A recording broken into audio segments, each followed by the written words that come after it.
untuk tetap menjaga kesehatan kita sehingga kita dapat mengikuti pembelajaran kita sebagaimana biasanya. Nah, untuk memulai pembelajaran kita hari ini, kelas pimpin dulu doanya, nak. Ya, sebelum mulai pelajaran kita berdoa.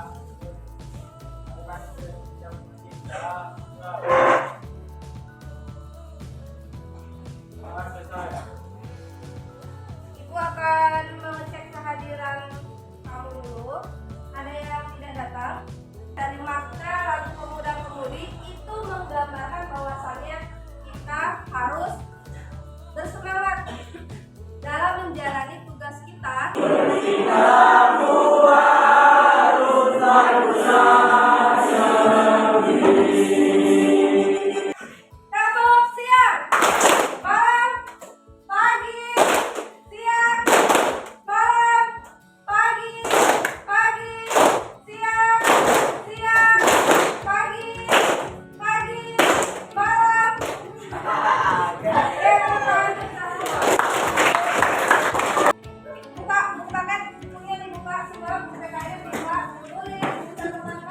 Materi yang kita pelajari minggu lalu, siapa yang masih ingat?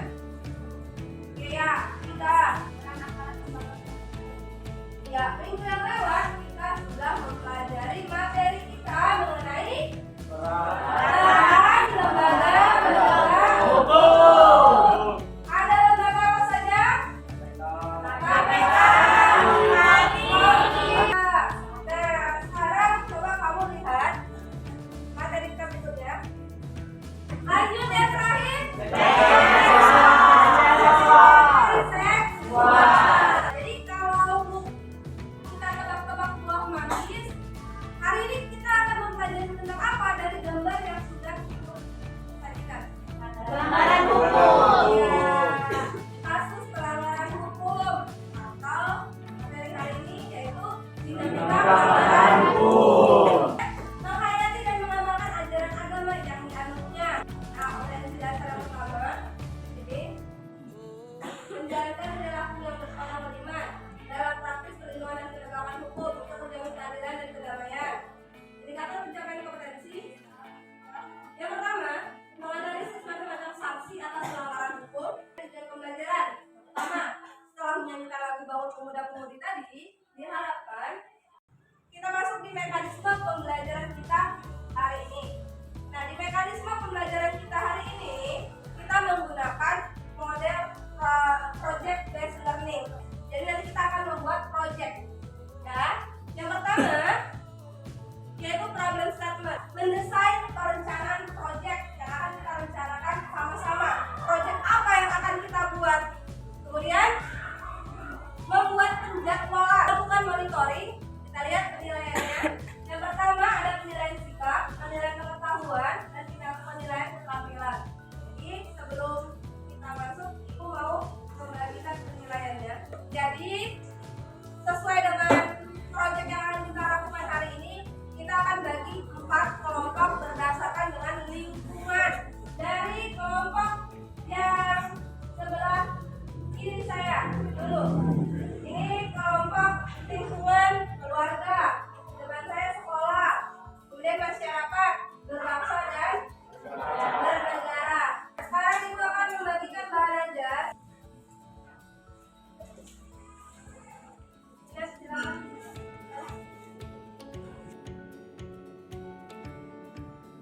Sekarang kita akan masuk ke mekanisme yang pertama ya. Mekanisme yang pertama, problem statement. Kita identifikasikan masalah yang ada dulu. Oke, kemudian kita lihat apakah kalian pernah melanggar hukum?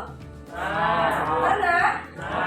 Oke, kalau pernah, hukum apa yang pernah kamu langgar? Ya, ada yang terlambat datang ke sekolah, ada yang melanggar tertib lalu lintas. Alasan mengapa perlu ada hukum? Oke, siapa yang bisa jawab? Oke, Fitra, silakan.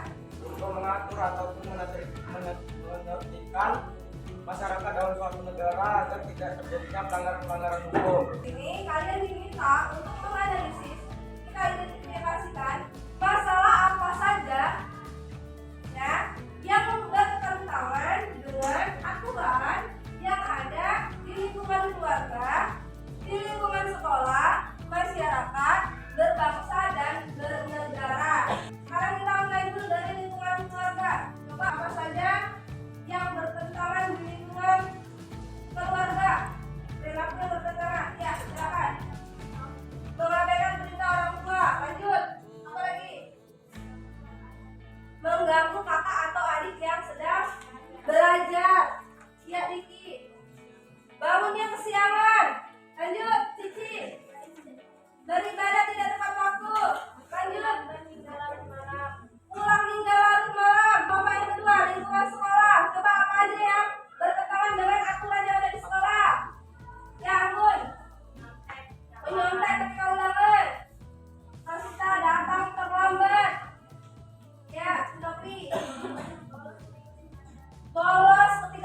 tidak mematuhi rambu-rambu lalu lintas, melakukan aksi teror pada negara. iya melakukan aksi terorisme terhadap negara. Sekarang kita masuk ke ya perilaku yang sesuai dengan aturan di lingkungan. Kalau tadi yang bertentangan, sekarang yang sesuai. Kalau yang sesuai yang bagaimana? Berarti perilaku yang baik. Kebalikan dari yang sudah kamu identifikasikan tadi. Mengapa kita perlu untuk berperilaku yang sesuai dengan hukum? Ada yang bisa jawab? Ya, kamu dulu.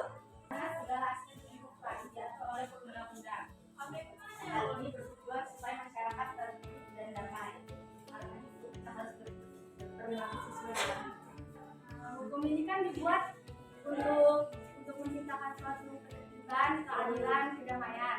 Ya. Makanya kita perlu berperilaku sesuai dengan hukum agar hal-hal yang kita Ya, benar. Agar tidak terjadi kericuhan dan fasilitas-fasilitas dari negara tetap terjaga dengan aman.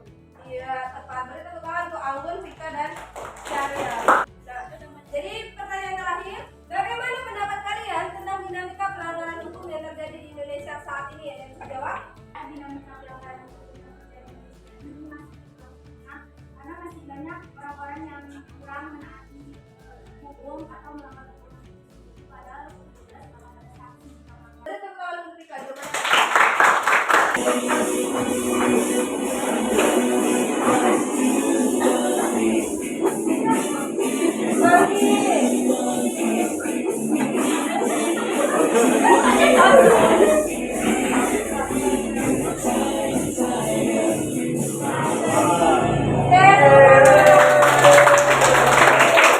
Sekarang kita masuki mekanisme pembelajaran yang kedua, yaitu mendesain perencanaan proyek. Silakan dilihat RPP-nya masing-masing. Tunjuk pengerjaannya.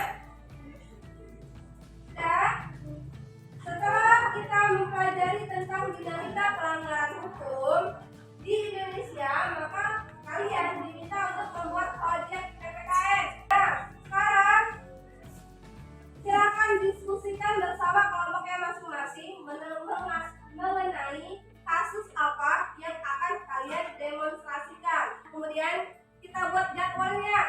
Jadi jadwalnya sekarang tanggal 29. Kita syuting tanggal 30. Kita presentasi. Besok pagi kita presentasi. Langkah selanjutnya yaitu membuat proyek dan monitoring. Jadi sekarang waktunya kamu untuk membuat proyeknya.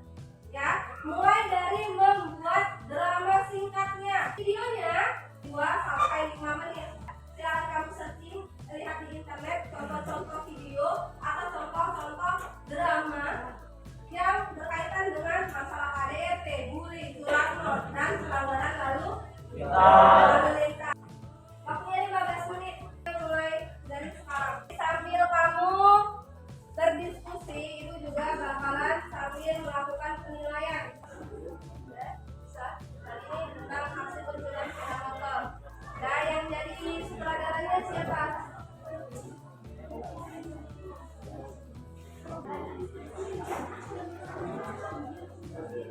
Buat pemerannya.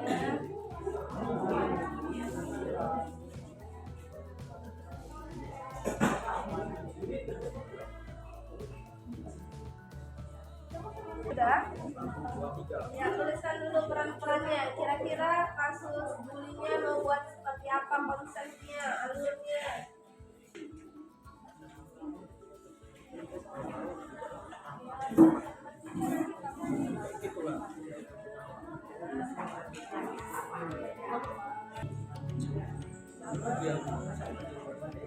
Nah, makanya lihat di internet. Jadi kamu lihat di internet ya, nak. Ya, kenapa orang melakukan aksi KDRT, bully, mencuri sepeda motor, melanggar lalu lintas? Kira-kira faktor apa saja yang menyebabkan terjadinya pelanggaran hukum itu? Kemudian, hukum apa yang dilanggar? Kalau ada undang-undang yang dilanggar, tuliskan undang-undangnya. Nah, kemudian munculkan solusinya, cara mengatasinya terhadap kasus pelanggaran hukum itu apa saja? Bisa? Bisa. Ya, jadi tulis semuanya di AKP. kelompok ini tentang pelanggaran lalu lintas. Biasanya kalau pelanggaran lalu lintas ada siapa aja kelompoknya. Pasti orang yang melanggar, ya kan? Harus ada orang yang melanggar, harus ada polisinya yang menertibkan. Sudah habis. Kita lanjut ke pembelajaran kita selanjutnya. Nah, kita akhiri untuk diskusinya. Nanti di luar ya, di luar kita lanjut lagi kami kerjakan.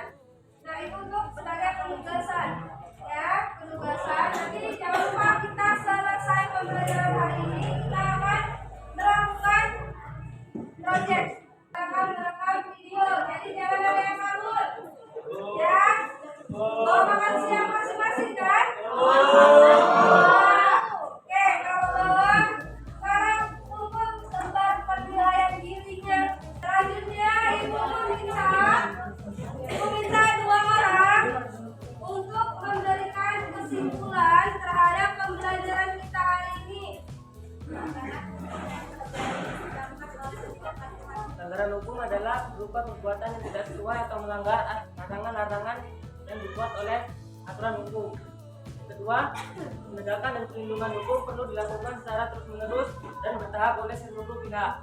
Ya, dari pertama untuk Rosita dan Dimas. Jadi, kesimpulan hari ini adalah bahwasanya pelanggaran hukum masih sering terjadi di negara kita, baik di lingkungan keluarga, sekolah, masyarakat, ataupun di lingkungan berbangsa dan bernegara. Beberapa di antara kamu untuk melakukan refleksi terhadap pembelajaran kita hari ini. Pembelajaran pada hari ini sangat seru dan menarik karena di sini kita akan membuat suatu proyek dan dari proyek tersebut kita dapat memahami pelanggaran hukum dan dapat mengetahui bagaimana cara mengatasi agar tidak terjadinya pelanggaran hukum tersebut. Kita akhiri pembelajaran kita hari ini. Kita tutup dengan doa. Silakan ketua kelas pimpin doanya. Ya, gerak. Sebelum memulai mengakhiri pelajaran hari ini, kita selesai.